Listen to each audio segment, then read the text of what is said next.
नमस्कार, सरोकार प्राइम न्यूजमा यहाँलाई स्वागत छ। म मिक्साङ वाइबा तामाङ।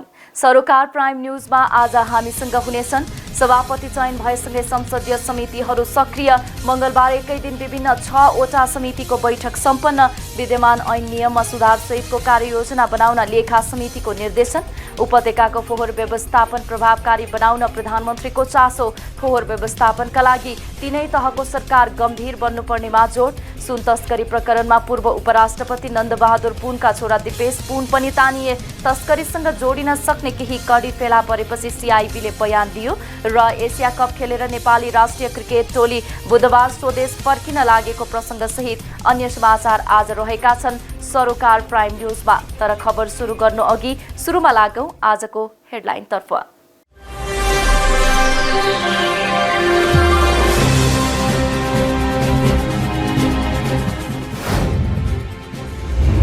नेपालले छिमेकी देशहरूसँग सन्तुलन कायम गरेर अघि बढ्नुपर्ने कांग्रेस सभापति देउवाको सुझाव, छिमेकी फेर्न नसकिने तर्क। फोहोर व्यवस्थापनलाई प्रभावकारी बनाउन संघ प्रदेश र स्थानीय सरकार नै लाग्नुपर्ने प्रधानमन्त्रीको भनाई, फोहोर व्यवस्थापनको जिम्मा शहरी विकास मन्त्रालयलाई दिने सरकारको तयारी।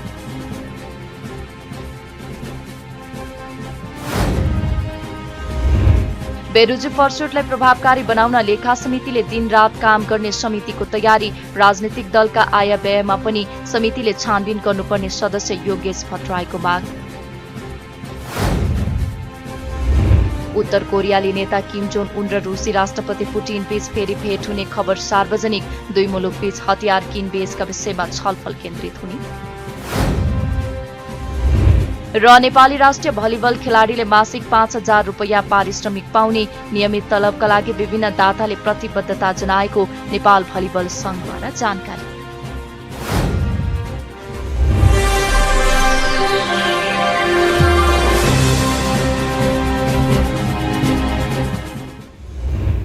सरोकार प्राइम न्यूज अब विस्तारमा। नेपाली कांग्रेसका सभापति शेरबहादुर देउवाले नेपालले छिमेकी देशहरूसँग सन्तुलन कायम गरेर अघि बढ्नुपर्ने बताउनु भएको छ। मंगलबार निजामती कर्मचारी युनियनको स्थापना दिवसका अवसरमा काठमाडौँमा आयोजित कार्यक्रमलाई सम्बोधन गर्दै सभापति देउवाले नेपालले चीन र भारतसँग सन्तुलन कायम गरेर अघि बढ्नुपर्ने बताउनु भएको हो। उहाँले एक देशले अर्को देशसँग साथी बनाउन सक्ने तर छिमेकी बनाउन नसक्ने भन्दै भएका दुई छिमेकी देशलाई बुझाएर नेपालले अघि बढ्नुपर्ने बताउनु भयो। उहाँले नेपालसँग विद्युत किन्ने भनेको भारत मात्रै भएकाले नेपालले कि विद्युत नै बेच्दिन भन्नुपर्ने नत्र भारतले भनेका कुराहरूमा सहमति जनाउनु पर्ने बाध्यता रहेको समेत बताउनु भयो।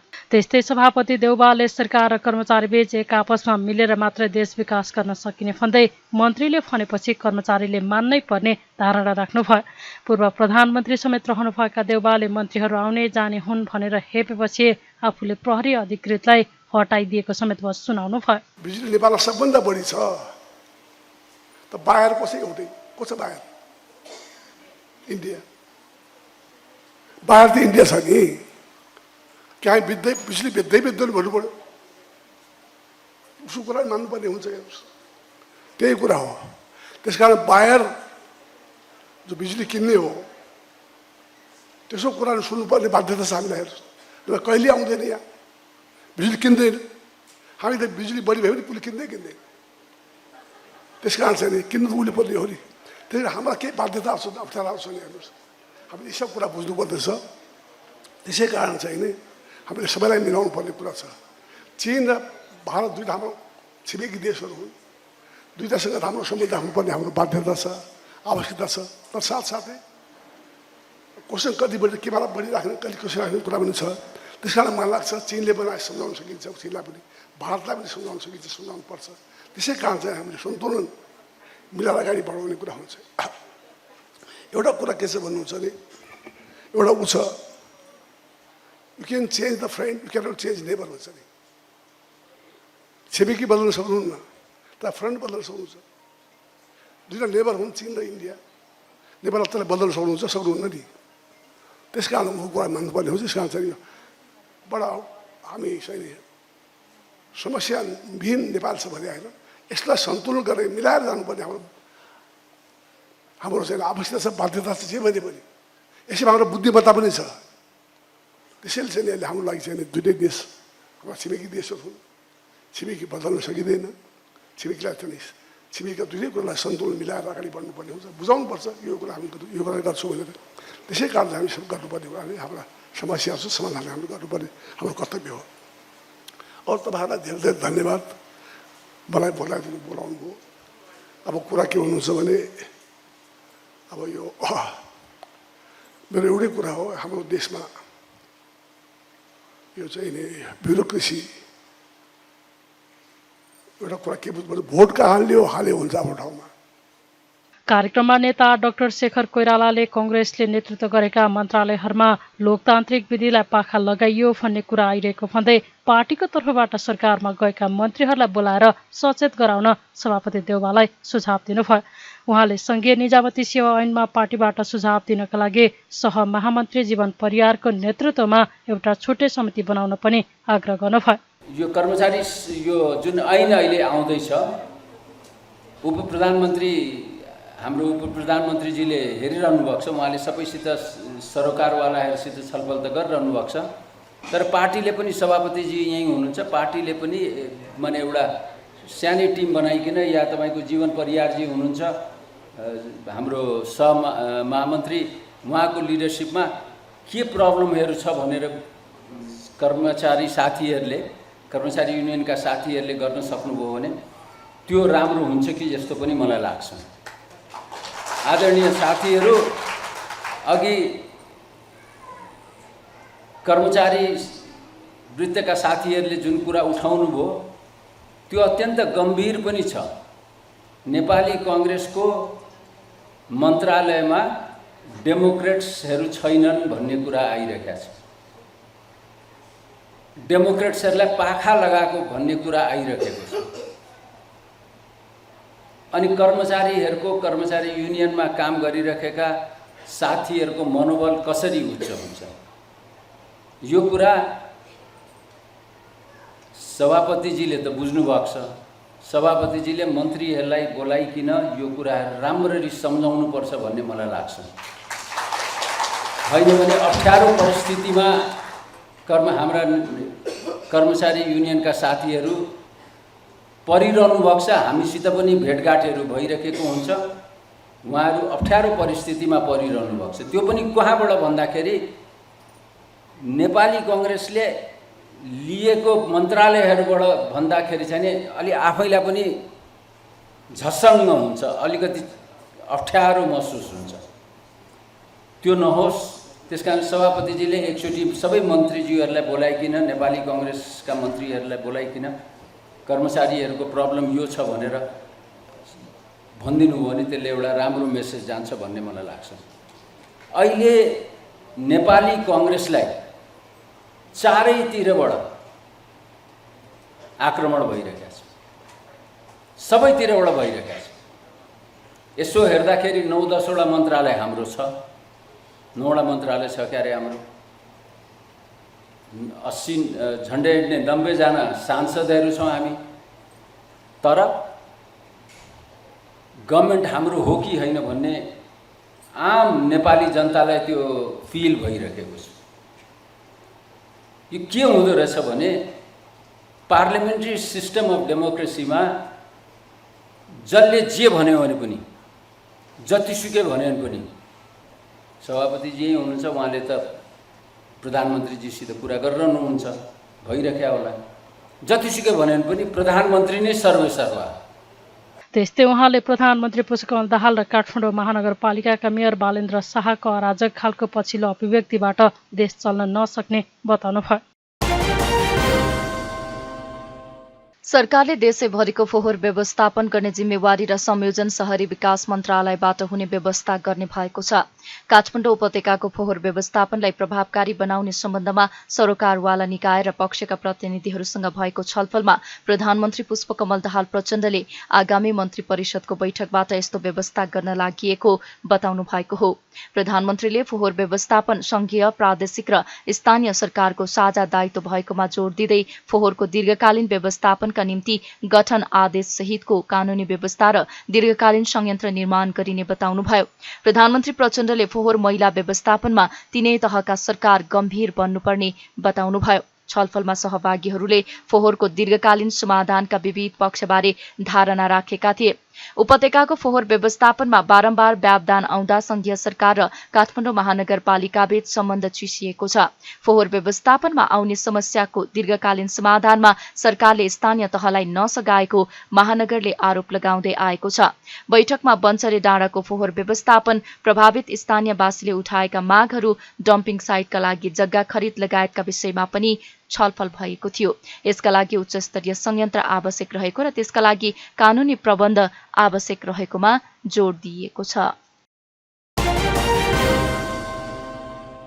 सार्वजनिक लेखा समितिका सभापति ऋषिकेश पोखरेलले बेरुजु फर्स्योटलाई प्रभावकारी बनाउन प्रतिबद्धता सहितको कार्ययोजना बनाउन सचिवालयलाई निर्देशन दिनुभएको छ। मंगलबार बसेको सार्वजनिक लेखा समिति बैठकमा सभापति पोखरेलले विद्यमान ऐन नियममा सुधार र प्रतिबद्धता सहितको कार्ययोजना बनाउन समिति सचिवलाई निर्देशन दिनुभएको हो। उहाँले सचिवालयले कार्ययोजना बनाउँदा समितिमा उपसमिति निर्माण गर्दा नीतिको आधारमा निर्माण गर्ने गरी बनाउन पनि आग्रह गर्नुभयो। सभापति पोखरेलले उपसमितिमा तत्काल रिटायर्ड मन्त्री, लगातार एउटै उपसमितिमा बसेर काम गर्ने सदस्यहरू र पेशा व्यवसाय मिल्ने सांसदहरूलाई राख्दा स्वार्थबाजी नै भएकाले नराख्न आग्रह गर्नुभयो। तत्काल रिटायर मन्त्री, लगातार एउटै उपसमितिमा हिजोदेखि बसेर आउनुभएको मान्यज्यूहरू र पेशा र व्यवसाय मिल्ने साथीहरूलाई चाहिँ उहाँ त्यही पेशा चाहिँ सन्दर्भसँग जोडिएको मन्त्रालयमा उहाँहरूलाई नपारौँ हैन। त्यसो हुँदाखेरि एउटा नीतिगत हिसाबले यतिको होमवर्क हाम्रो सचिवालयले गर्न सक्छ। यो तीनवटा विषयलाई आधार मानेर उपसमिति हजुर तत्काल मन्त्रीबाट रिटायर हुनुभएको मन्त्री, अब हामीले पूर्व मन्त्री खोज्दै गयौँ भने चाहिँ फेरि समस्या पर्छ, हाम्रो राख्ने ठाउँै आउँदैन।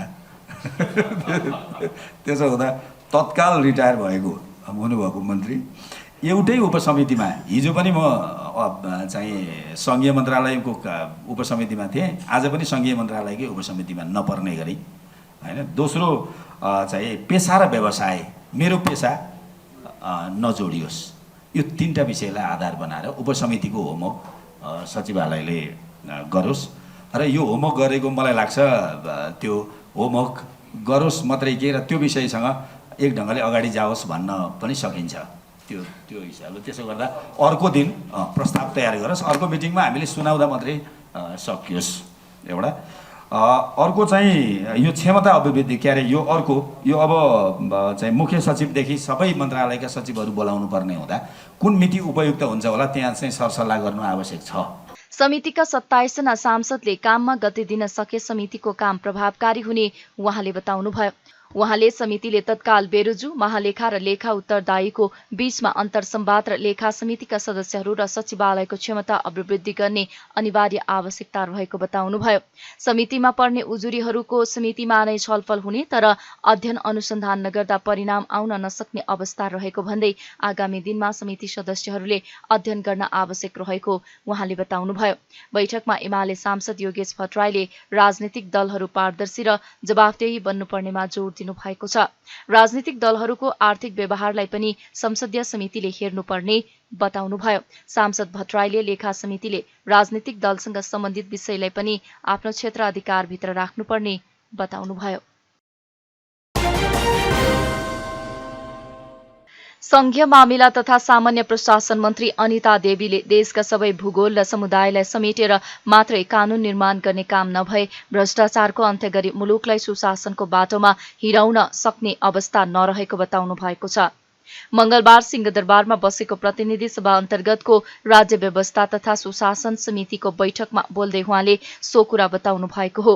उहाँले देशको भूगोललाई हेरेर त्यहाँ बसोबास गरेका सबै समुदायलाई समेटेर मात्रै सांसदहरूले कुनै पनि कानूनको निर्माण र संशोधन गर्नुपर्ने बताउनुभयो।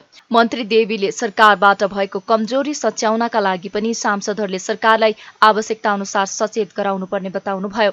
उहाँले मुलुकमा सुशासन कायम गर्नका लागि सांसदहरूले दलीय स्वार्थभन्दा माथि उठेर काम गर्नुपर्ने बताउनु भएको हो। एक अर्कालाई दोषारोपण गरेर मुलुकमा सुशासन कायम नहुने भएकाले त्यस्ता खालका कारबाहीमा दलहरूले समय खर्च गर्न नहुने पनि बताउनुभयो। एक बौद्धिकताले अर्को बौद्धिकताले भरिभराउ हुनुभएको छ, तैपनि राज्य व्यवस्थालाई फितलो बनाइराख्नु भएको छ। विगतका अभ्यासहरू पनि हामीले सुन्न पायौँ। पूर्व मान्यज्यूहरूले पनि विगतका अभ्यासहरू सुनाउनु भयो। मलाई पनि सुन्न एकदम भित्रदेखि नै रुचि जस्तो लाग्यो कि भित्रको पनि घटनाहरू फेरि पनि बस्नु भएको छ यही व्यवस्थामा। तर यत्रो विद्वता र बौद्धिकताले मान्यज्यूहरू बसिराख्नु भयो। यहाँ सम्पूर्ण मान्यज्यूहरूले विगतमा भएका कस्ता ऐन कानुनहरू हामीले बनायौँ, कहाँ कस्ता कमी कमजोरी भयो, त्यो कमी कमजोरीलाई अब हटाएर हामीलाई यो राज्य सुन्दाखेरि नै कस्तो मिठो छ, राज्य व्यवस्थापन सुशासन। अनि यसलाई कस्ता हामीले कमी कमजोरी हटाउने, कुन बुदा हटाएर यसलाई हामीले समेटेर बनायो भने यो राज्य हामीलाई व्यवस्थापन गर्न सक्छौँ। यही राज्य व्यवस्थापनमा पनि अयोग्य समितिहरू छन् त, यही मुनि बसेर हामीले कतिपय मान्यज्यूहरूले संविधान बनाउनका कुराहरूको पनि व्यथिति गर्नुभयो। त्यतिखेर नै हामीले 2 दिन ढिलै भए पनि अझै त्यसमा गहन छलफल गर्नुपर्ने हुन्थ्यो। कहाँ केसम्म हामीसँग त्रुटि भएको थियो, कुन हामीलाई वर्गलाई छोडेको छौँ कि कुन भूगोललाई हामीले समेट्न सकेका थिएनौँ कि अझै त्यसमा 2-4 दिन गहन छलफल गर्नुपर्थ्यो कि फेरि हामी त्यही समितिलाई त्यही पोइन्ट पक्रेर त्यहीलाई हामीलाई फेरि दोहोराई त्यही चिज उच्चारण गर्यो भने त हामी देशलाई कसरी विकास गर्न सक्छौँ? अरू अन्तर्राष्ट्रिय देशका हामी इक्जाम्पल दिन्छौँ, कसरी दिन सक्छौँ त? अब मान्यज्यूहरूलाई मेरो यति पनि एउटा भित्रदेखि पनि एउटा बोल्न इच्छा रहेको छ। म त धेरै बोल्दैन कि अब चाहिँ हामीले संविधानलाई टेकेर हामी जुन ऐन कानुन बनाउँछौँ त्यसलाई हामीले देशभरिकै कुना काप्चाका भूगोललाई हेरेर त्यहाँ बसोबास गरेका हरेक वर्गलाई समेटेर हामीले ऐन कानुन बनाऊ। अनि विगतका हामीलाई त्यो ऐन कानुनलाई कुन दफा कुन उपदफा हामीले हटाउनु पर्ने हुन्छ त्यो हटाऊ। जबसम्म हामीले हटाएनौँ भने हामीले सबभन्दा एउटा व्यथिति छ हाम्रै करप्सन, कसरी हामीले हटाउन सक्छौँ र? त्यो सबभन्दा पहिला भुवाङ परेको त्यही हो। त्यसलाई सबभन्दा पहिले एकदम जरादेखि शून्यता ल्याएन भने हामी जतिसुकै चिलायो भने केही पनि गर्न सक्दैनौँ। बैठकमा सांसद दुर्गा राईले आफ्नो संस्कृति अनुसारको पर्व मनाउन गाई गोरु वध गर्न पाउने कानून बनाउन माग गर्नुभयो। उहाँले लिम्बूको संस्कृति मनाउनका लागि गोरुको हड्डी चढाउनु पर्ने परम्परा रहेको बताउँदै त्यस्ता संस्कृति मनाउनेहरूका लागि गाई गोरु वध गर्न पाउने कानून बनाउनु पर्ने बताउनुभयो। धर्मनिरपेक्षता भनेर लेख्यौं, तर कसरी लेख्यौं? ऐनहरू बनाउँदाखेरि त्यसलाई काट्ने काम भयो। धर्मनिरपेक्षता भनेको राज्यको धर्म हुँदैन भन्ने हो, तर सदनमा ठुलो ठुलो स्वरमा चाहिँ संविधानमा नलेखिएको विषयहरू उठाइन्छ सांसदहरूबाट।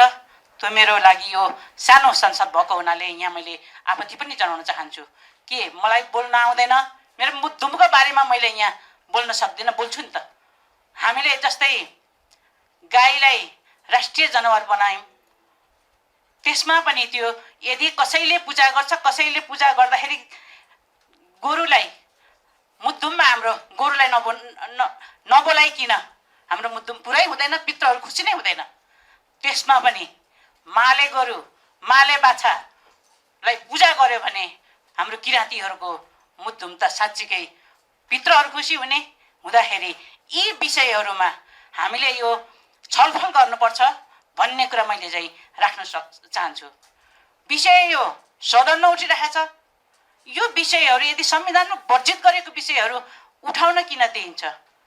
त्यो भएको हुनाले हामीले मुद्दुममा गरिने, अहिले मुद्दुममा वर्जित गरिसकेपछि मुद्दुममा हामीले एउटा गोरुको हड्डी राखेर हामीले उधौली र उभौलीमा पूजा गर्छौँ। त्यो स्वतन्त्र हुन्छ कि हुँदैन? उहाँले राज्यको कुनै धर्म नहुने बताउँदै नेपालको राष्ट्रिय जनावर नै परिवर्तन गर्न पनि माग गर्नुभयो। सुन तस्करीमा संलग्न गिरोहसँग कनेक्सन देखिएपछि प्रहरीको केन्द्रीय अनुसन्धान ब्युरो सीआईबीले पूर्व उपराष्ट्रपति नन्दबहादुर पुनका छोरा दिपेश पुनसँग पनि सोधपुछ गरेको छ। सीआईबीले मंगलबार दिउँसो बोलाएर पुनसँग सोधपुछ गरेको जनाइएको छ। 60 किलो सुन तस्करी प्रकरणमा पक्राउ परेका बेल्जियम नागरिक दावा छिरिङसँग सम्बन्ध देखिएपछि पुन छानबिनको दायरामा परेका हुन्।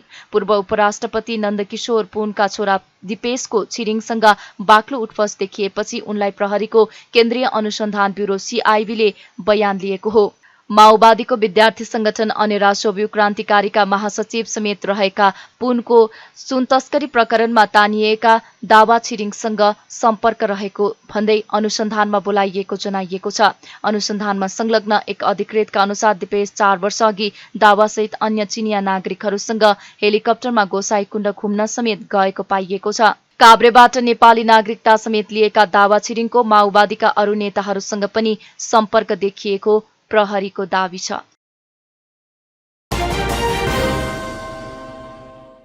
कानून न्याय तथा मानव अधिकार समितिको बैठकले संक्रमणकालीन न्याय सम्बन्धी प्रतिवेदन पेश गर्न 7 दिन म्याद थप गरेको छ। मंगलबार बसेको समितिको बैठकले बेपत्ता पारिएका व्यक्तिको छानबिन, सत्य निरूपण तथा मेलमिलाप आयोग ऐन 2071 लाई संशोधन गर्न बनेको विधेयकमाथि छलफल गरी प्रतिवेदन पेश गर्न गठित उपसमितिको म्याद 7 दिनका लागि थप गरिएको हो। उपसमितिले थप गरिएको समय सीमाभित्र पनि कार्य सम्पादन गर्न नसकेपछि पुनः समय सीमा थप गरिएको हो। यसैगरी बैठकले सम्पत्ति शुद्धिकरण, मनी लाउन्ड्रिङ निवारण तथा व्यावसायिक वातावरण प्रवर्धन सम्बन्धी केही ऐनलाई संशोधन गर्न बनेको विधेयकको अध्ययन गर्नका लागि पनि उपसमिति बनाएको छ। सो उपसमितिलाई 15 दिनको समय सीमा दिइएको छ। उपसमिति सदस्यहरू भने दलीय आधारमा प्रतिनिधित्व हुने गरी दलसँग नाम मागेर चयन गरिने समिति सभापति विमला सुवेदीले बताउनुभयो। अरू समितिसँग पनि समन्वय गरौँला। त्यसो गरी जाँदाखेरि के हुन्छ, मान्यज्यूहरूले चाहिँ यसमा सहमति छ भने अब हामी अर्को बैठकमा हामी यो विषयमा चाहिँ फेरि अगाडि बढ्नेछौँ। मैले यही कुरा यहाँहरूको बिचमा राखेँ। समिति सदस्यहरूले दुवै उपसमितिले आफूले पाएको समय सीमाभित्रै काम सम्पन्न गर्नुपर्नेमा जोड दिएका छन्। प्रतिनिधि सभाको उद्योग, वाणिज्य र श्रम तथा उपभोक्ता हित समितिले अत्यावश्यक वस्तु तथा खाद्य पदार्थको आपूर्ति र हालको मौजदातका विषयमा छलफल गरेको छ। मंगलबार सिंहदरबारमा बसेको बैठकमा समिति सभापति अब्दुल खानले मौजदात रहेका खाद्य वस्तु तथा अन्य उपभोग्य वस्तुको बारेमा जानकारी दिँदै वितरण र आपूर्तिमा सहजीकरणका लागि सम्बन्धित निकायसँग छलफल गरी अर्को बैठकमा निष्कर्षमा पुगिने बताउनुभयो। धेरै गम्भीर विषयवस्तुहरूमा छलफल भयो। छलफलले मात्र पर्याप्त छैन भन्ने लगभग सम्पूर्ण मान्यज्यूहरूको धारणा आइसकेको अवस्थामा र यसमा धेरै चाहिँ सम्बन्धित निकायसँग छलफल गर्नुपर्ने, उहाँहरूको राय लिनुपर्ने अवस्था भएको कारणले गर्दा आज हामी कुनै एउटा निष्कर्षमा, एउटा निर्णयमा त पुग्न सकेनौँ।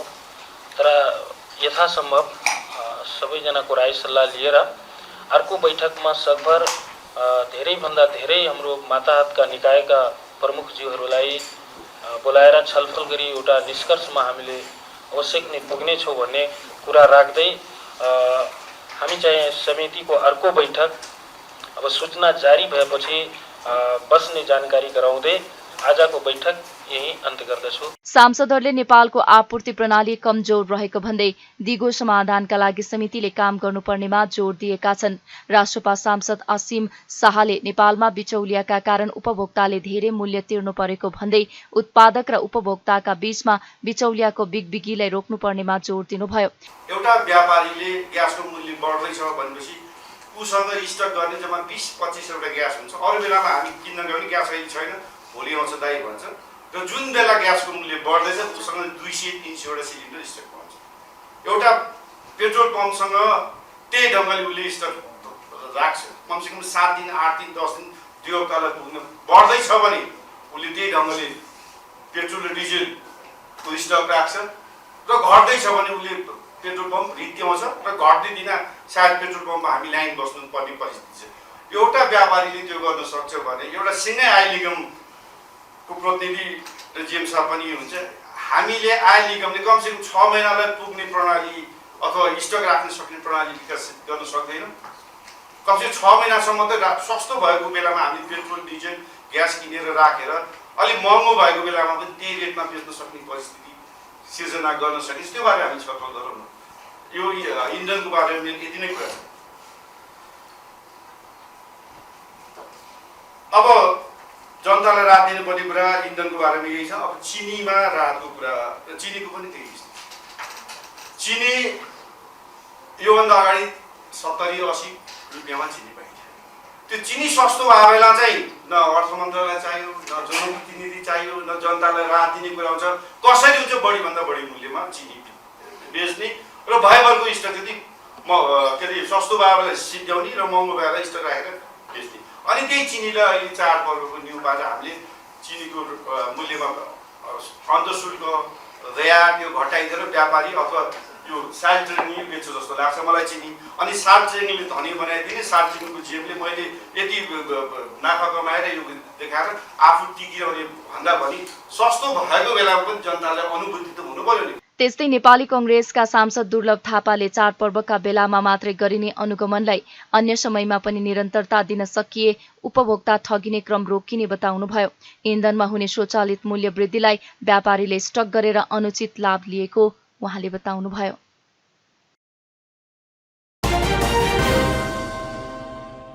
गाई जात्राको भोलिपल्टदेखि सुरु भएको भक्तपुरको मधेपुर ठिमीको भैरव नाच अर्थात् भैलो प्याखको प्रदर्शन मङ्गलबार सम्पन्न भएको छ। प्रत्येक वर्ष गाई जात्राको भोलिपल्टदेखि 4 रात प्रदर्शन हुने मल्लकालीन यो नाच छिमीको ऐतिहासिक नाच मानिन्छ। मौलिक एवं पौराणिक महत्त्व बोकेको प्राचीन भैरव नाच भाद्रकृष्ण द्वितीया गुलाङ्गा द्वितीयादेखि पञ्चमीसम्म 4 दिन मधेपुर ठिमी नगरको टोलटोलमा प्रदर्शन गरिन्छ। भैलो प्याख प्रदर्शनका लागि अनिवार्य रूपमा विभिन्न शास्त्रीय तथा तान्त्रिक विधि पूरा गर्नुपर्ने स्थानीय संस्कृतविदहरूको भनाइ छ। मधेपुर ठिमी क्षेत्रमा 3 ठाउँबाट भैरव नाच निकाल्ने परम्परा छ। डाक, बुस्या, पोगा र मुहाली लगायत मौलिक नेवारी बाजाको तालमा भैलो प्याखका देवगढहरू नाच्दै नगर परिक्रमा गर्दछन्। ठिमीमा राक्षस भूत प्रेतले दुःख दिएका कारण भैरवको साधना गरेर भैरव नाच निकालिने किंवदन्ती रहेको छ। भैरव नाच 5 जनाले नाच्ने गरेको र नाचमा 2 भैरव सहित कुमारी महालक्ष्मी र हरिसिद्धिको नाच देखाइने गरेको भैरव नाचका नृत्य गुरु विष्णु बहादुर प्रजापतिले जानकारी दिनुभयो। दुईटा भैरव चाहिँ छ नि, दुईटा भैरव त्यो बालकुमारको भैरव एउटा, त्यो जिउलीको भैरव छ, त्यो दुईटा भैरव त्यो हो। अनि एउटा यो कुमारी भने एउटा चाहिँ महालक्ष्मी, एउटा भैरवको श्रीमती भनेको त्यो महालक्ष्मी, एउटा चाहिँ कुमारी, दुईजना चाहिँ त्यो कुमारी छ। अनि सानो चाहिँ हर्षिदी हो खास। त्यो सानो चाहिँ हर्षिदी पनि हाम्रो यहाँभित्र छ, त्यसरी देखाउनु घुम्नु जानुपर्छ। हर्षिदी हो सानो। उहाँले ऐतिहासिक नाचलाई जोगाइराख्न युवा पिँढीले चासो राख्नुपर्नेमा जोड दिनुभयो। ठिमीको लायकुबाट निकालिने लायकु भयल भनिन्छ भने ठिमीके तुलनी र नाचनीबाट निकाल्ने नाचलाई ठिमी भयल भनिन्छ।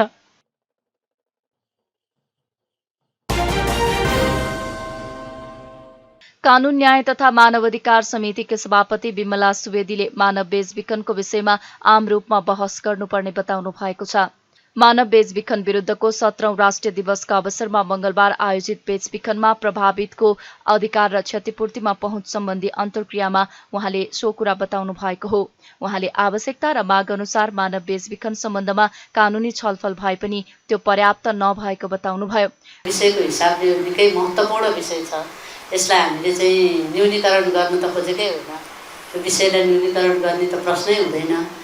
तर पनि फेरि विभिन्न विषयहरू सँगसँगै जोडिँदै जाँदाखेरि चाहिँ यसको विषय यहाँले जसरी कम चाहिँ बहस भयो भनिराख्नु भएको छ, अपर्याप्तताहरू भएको हुनसक्छ। तर यसलाई न्यूनीकरण गर्ने हिसाबले त्यो चाहिँ महत्त्व, यो विषयको महत्त्व कम दिएर चाहिँ त्यसरी चाहिँ बहस नभएको अर्थमा यहाँले नबुझ्नको निम्ति म एउटा संसदको हिसाबले यहाँसँग अनुरोध गर्न चाहन्छु। र फेरि जुन यसलाई गम्भीरतापूर्वक महिला पनि भएको नाताले अर्को एउटा अब म फेरि मेरो गृह जिल्ला नुवाकोट पनि हो, जो नुवाकोट जिल्ला चाहिँ हिजो एउटा चाहिँ चेलीबेटी बेचबिखनको जिल्ला भनेर पनि त्यो चिनिन्थ्यो। त्यो ढङ्गले पनि एउटा चाहिँ बदनाम भएको जिल्ला पनि हो, जहाँ थुप्रै चेलीहरू एउटा भेग छ। त्यहाँको चाहिँ लगभग एउटा अवस्थामा अहिले त त्यो रोकिएको छ होइन। अब चाहिँ बेचबिखनको पनि रूप चाहिँ फेरिएको स्थिति जो चाहिँ आइसकेको छ होइन। हिजो चाहिँ सिधै वेश्यावृत्तिकै निम्ति भनेर चाहिँ बेच्न लगिन्थ्यो भने ढुक्याएर डलाइ फकाइ गरेर लग्ने स्थिति थियो भने आज चाहिँ त्यसको रूप फेरिएको स्थितिमा छ होइन। अब चाहिँ त्यहाँ वैदेशिक रोजगारमा जाने हिसाबले पनि चाहिँ धेरै चेलीबेटीहरू गइरहेको छन्, जो चाहिँ उद्देश्य त्योभित्रको अन्तर्निहित उद्देश्य चाहिँ वेश्यावृत्ति छ होइन। यसरी चाहिँ शोषणमा परेको यसको रूपहरू फेरिएको छ। तर हिजो एउटा अवस्थामा चाहिँ धेरै चेलीहरू नुवाकोटबाट बेचिने गरेका थिए, जो चाहिँ लडाइँ फकाइ गरेरै लाने त्यहाँको चलन थियो। आज चाहिँ त्यो घटेको छ। त्यस कारणले त्यो हिसाबले पनि मैले यसलाई कम महत्त्व दिने त कुरै भएन। हामीले यसका विरुद्धमा सङ्घर्षै गरेँ, ठुलो सङ्घर्ष हामीले त्यहाँ छेडेको स्थिति हो। त्यस कारणले गर्दाखेरि फेरि पनि यो संसदमा हामीले यसलाई जुन यसलाई चाहिँ बढाउनु पर्ने कुराको महत्त्व तपाईँले हामीलाई भनिराख्नु भएको छ। आगामी दिनमा फेरि हामीले यसलाई बढाएर लानेछौँ र समितिका हिसाबले पनि मेरो चाहिँ कानुन समिति मानवाधिकारसँग जोडिएकै समिति परिरहेको छ र त्यो समितिमा पनि म सभापतिको हिसाबले यो विषयलाई महत्त्वका साथ अगाडि बढाउने कुराको प्रतिबद्धता पनि म यहाँसँग गर्न चाहन्छु। महिला अधिकार कर्मी चरीमाया तामाङले तीनै तहको सरकार मानव बेचबिखन तथा ओसार पसार नियन्त्रणमा प्रभावकारी रूपमा सक्रिय रहनुपर्ने भन्दै विदेश स्थित नेपाली राजदूतावासमा मानव बेचबिखन विरुद्ध एकाइ बनाउन आवश्यक रहेको बताउनुभयो। रोकथामको लागि जाने भनेको पहिलो त यो बेचबिखन आफैमा एक्लो समस्या होइन, यो धेरै लेयर बाई लेयर समस्याको परिणाम मात्र हो यो बेचबिखन, र जसले चाहिँ सिधै मानव अधिकारलाई हनन गर्छ। त्यसले गर्दा नै यो जघन्य अपराधको रूपमा स्थापित भएको छ र कानुनले त्यसरी सम्बोधन गर्ने कोसिस गरेको छ।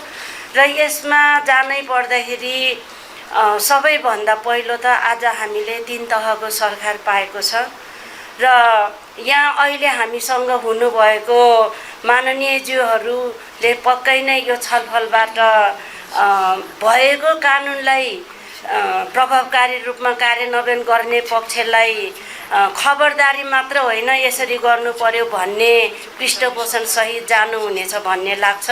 संगठित अपराधका रूपमा रहेको मानव बेचबिखन तथा ओसार पसार सम्बन्धी अपराधको स्वरूप परिवर्तन हुँदै गएको सरोकारवालाले बताएका छन्। मानव बेचबिखन तथा ओसार पसार सम्बन्धी कानूनलाई एकीकृत कानूनको आवश्यक रहेको बताएका छन्। पछिल्लो समयमा नेपाल भारतको खुला सिमानामा साथै त्रिभुवन अन्तर्राष्ट्रिय विमानस्थलबाट पनि मानव बेचबिखन तथा ओसार पसारका गतिविधिहरू भइरहेको उनीहरूको भनाइ छ। पूर्व महान्यायाधिवक्ता डाक्टर युवराज संग्रौलाले नेपाल भूगोलका हिसाबले सानो भए पनि सभ्यता र भाषाका हिसाबले विश्वकै ठूलो मुलुक भएको बताउनु भएको छ। काठमाडौँ स्कुल अफ ल तथा युवा समृद्धि अभियान नेपालको संयुक्त आयोजनामा भक्तपुरको ठिमीमा मंगलबार भएको गाई जात्रा पर्वको अवसरमा बोल्दै संग्रौलाले नेपालमा 6 वटा सभ्यता र 130 वटा भन्दा बढी भाषा संसारका कुनै पनि मुलुकमा नभएको दावी गर्नुभयो। परापूर्व कालदेखि काठमाडौँ सम्पूर्ण संस्कृतिको उद्गम थलो भएको भन्दै उहाँले बौद्ध धर्म मात्र नभएर किरात धर्मको उद्गम थलो पनि काठमाडौँ नै रहेको उल्लेख गर्नुभयो। बौद्ध धर्मका कतिपय ग्रन्थहरू नेवारी भाषामा लेखिएकाले नेवारी भाषासँग अन्य संस्कृतिको पनि सम्बन्ध रहेको उहाँको तर्क छ।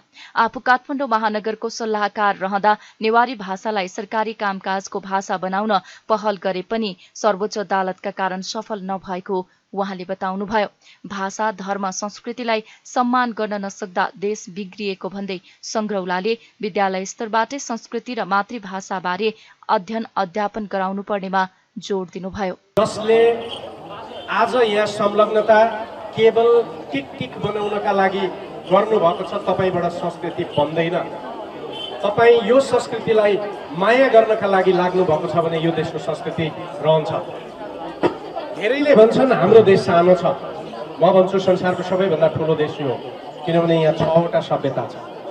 पश्चिममा हुर्किएको सिन्जा सभ्यता यहाँ छ, त्यहाँभन्दा ओरतिर आइसकेपछि मगराज सभ्यता छ, त्यहाँभन्दा अझ ओरतिर आइसकेपछि काठमाडौँ भ्यालीभित्र नेवा सभ्यता छ, अनि त्यहाँभन्दा अझै परतिर तलतिर गएपछि मिथिला सभ्यता छ, त्यहाँभन्दा पूर्वतिर गयो भने किरात सभ्यता छ र मधेसको तल्लो बेल्टमा थारू सभ्यता छ। संसारमा कुनै पनि देश छैन जसमा 6 वटा सभ्यताहरू एकै ठाउँमा बाँचेका छन्। त्यसकारण योभन्दा ठुलो देश अर्को हुन सक्दैन र हामीसँग 128 वटा जातिहरू, भाषाहरू, संस्कृतिहरू छन्। यहाँभन्दा अर्को धेरै ठुलो संस्कृति हुँदैन। र तपाईँ हामीले बुझ्नुपर्ने कुरो के हो भने मलाई दुःख लाग्छ अहिले नेवारका छोराछोरीहरू नेवारी बोल्न जान्दैनन्। अहिले नेवारका छोराछोरीहरूलाई नेवारी बोल्न कक्षामा लगायो भने शानसँग भन्छ म नेवारी बोल्न जान्दिनँ, अङ्ग्रेजी बोल्न खुसी हुन्छ। दुर्भाग्य त्यहीँनेरि छ, किनभने 2400 वर्ष अगाडि तपाईँ हामीले पालन गरिराखेको जुन कानुन आज दक्षिण एसियामा छ, त्यो कानुन लेख्ने नारद भन्ने ऋषिले नेवारीमा लेखेको 2400 वर्ष पुरानो किताब फेला परेको छ। त्यसकारण हामीले 2400 वर्ष पुरानो नेवार भाषा रहेछ भन्ने कुरो त्यसबाट प्रमाणित हुन्छ। राज्यले यो भाषाको संरक्षण र यो संस्कृतिको संरक्षण र 6वटा सभ्यतालाई कसरी एक ठाउँमा ल्याउने भन्ने कुरो बुझ्नुपर्नेमा आज कहाँ गाई काट्ने र नकाट्ने कुराको लडाइँ चलिरहेछ, कसले गराइराखेको छ यो। त्यसकारण युवा पुस्ताले बुझ्नुपर्छ। तर दुर्भाग्य के छ भने युवा पलायनवादी छ। युवालाई देश मन पर्दैन, युवालाई संस्कृति मन पर्दैन र युवालाई समाज मन पर्दैन। काठमाडौँको संस्कृति मासेर नेपालीको पहिचान नाश गर्न खोजिएको आरोप लगाउँदै उहाँले च्यासल मन्दिर र ढुङ्गे धाराको संरक्षण नहुँदा नेपालको पहिचान क्षयीकरण हुँदै गएको बताउनुभयो। संस्कृतिलाई माया गर्न नसक्ने हो भने सभ्यताको संरक्षण नहुने उहाँको भनाइ थियो।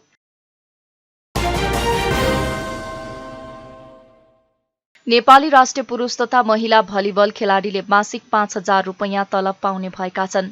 नेपाल भलिबल संघले मंगलबार काठमाडौँमा पत्रकार सम्मेलन गरी मासिक पारिश्रमिक उपलब्ध गराउने घोषणा गरेको हो।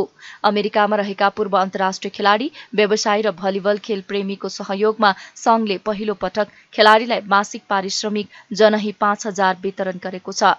महिला तथा पुरुष राष्ट्रिय टिमका 12-12 गरी 24 जनाले अब मासिक 5,000 पारिश्रमिक पाउने संघले जनाएको छ। संघका अध्यक्ष जितेन्द्र बहादुर चन्दले संघले 3 महिनाको एकमुष्ट तलब जनही 15,000 का दरले खेलाडीलाई वितरण गरेको बताउनुभयो। नेपालको राष्ट्रिय पुरुष क्रिकेट र फुटबल टिमले अब उहाँहरूको अन्तर्राष्ट्रिय सहयोग धेरै छ। उहाँहरूले चाहिँ तपाईँको केही पारिश्रमिक प्राप्त गरिराख्नु भएको छ। नेपालको लागि अरू खेलको तुलनामा प्राप्त गरिराख्नु भएको छ, त्यो ठिक छ। तर अन्तर्राष्ट्रिय स्तरको हेर्दाखेरि त उहाँहरूको पारिश्रमिक कमै रहेछ नि त। मैले त्यो कुन सन्दर्भमा भन्न खोजेको भनेदेखिमा अहिले नेपालको राष्ट्रिय क्रिकेट टिम श्रीलङ्कामा खेल्दैछ एसिया कप। तपाईँहरू हामीले देखिरहेको छौँ इन्डियन मिडियामा। मैले देखेँ, म किन भावुक भयो भने नेपाल के लड़के इतने अच्छे खेल रहे, इतने छोटा देश का राष्ट्र से खेल रहे, देखो उनका सैलरी 37,000 रुपये तो हमारा देश का चपरास का जैसा भी नहीं है भनेर भन्यो। द्याट हर्ट्स मी, किनभने हाम्रो खेलाडीले विदेशबाट त्यति सहयोग पाउँदाखेरि त्यति पाउँदो रहेछ भन्दा हाम्रो भलिबल संघको खेलाडीले त केही पनि पाउँदैन भनेदेखि पत्रकार मित्रहरूले जुन चाहिँ हामीलाई एज चाहिँ भलिबलको चाहिँ एउटा प्रेसिडेन्ट अफिसियलको हिसाबले गर्दाखेरि उहाँहरूले जहिले पनि फोन गर्नुहुन्थ्यो कि क्रिकेट र फुटबलले त केही केही पाइरहेछ, भलिबलले केही पनि पाउँदैन, तपाईँहरूले पनि केही इनिसिएट गर्नुहोस्, खोज्नुहोस्, खेलाडीलाई मोटिभेसन गर्नुहोस्, उहाँहरूलाई उत्साह दिनुहोस्, प्रेरणा दिनुहोस् भन्ने जुन उहाँहरूले हामीलाई चाहिँ एउटा चौथो अङ्गले जुन हामीलाई एउटा चाहिँ यो चाहिँ मिडियाको मार्फत सङ्घलाई दबाब दियो। आज त्यसको उपलब्धि सङ्घले चाहिँ विदेशमा रहेका विभिन्न सङ्घ संस्थाहरूसँग कोरस्पोन्डेन्स गर्न बाध्य भयो। संघले यसलाई नेपाली भलिबल इतिहासमै ऐतिहासिक कार्य भएको दावी गर्दै यसले खेलाडीलाई सहयोग पुग्ने बताएको छ। पहिलो मासिक तलब बुझेपछि खेलाडीहरूले खुसी व्यक्त गरेका छन्। महिला टिमकी कप्तान अरुणा शाहीले पहिलो पटक पारिश्रमिक पाउँदा खुसी लागेको बताउनुभयो।